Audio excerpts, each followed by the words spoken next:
where a state court judge has ordered officials not to yet certify the results of the 2020 election pending a forthcoming hearing.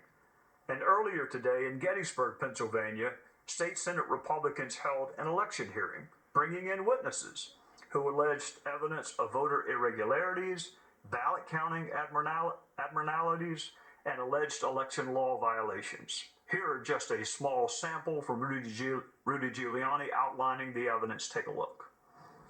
You have two major gaps. You have the 672,770 votes that were not inspected by anyone, secretly put into the ballot box. And then you have this gap that I don't understand between the mail-in ballots you sent out, 1.8 million, and the number you counted, 2.5 million. That's totally impossible to explain, other than what some of the witnesses were suggesting, that they were basically stuffing the ballot box. And the hearings had a special unannounced witness as President Trump called in and made one thing clear. He's fully committed to ensuring the integrity of our elections both now and in the future. Here's the president. This election was rigged, and we can't let that happen. We can't let it happen for our country. And this election has to be turned around because we won Pennsylvania by a lot, and we won all of these swing states by a lot. We have hundreds and hundreds of affidavits of stories that are even worse than the stories I'm hearing. Why wouldn't they overturn an election? Certainly overturn it in your state, because we have other states that are just as bad.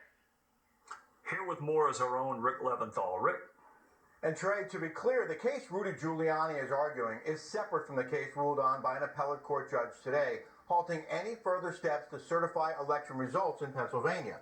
The president's campaign is not a plaintiff in this suit. Republicans, including Congressman Mike Kelly, are suing the state, alleging its mail-in voting rules are unconstitutional. Pennsylvania certified its presidential results yesterday, but hasn't yet certified any other races.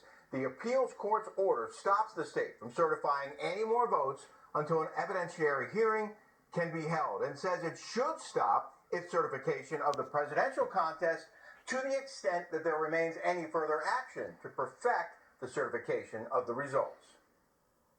If something was done wrong, if this election was won fraudulently, and that's what happened, it was a fraud.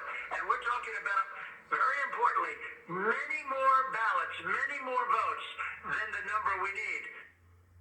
A hearing scheduled for Friday has been postponed. We're still waiting to learn when lawyers will be back in court on this case. Trey? Thank you, Rick. Democrats and their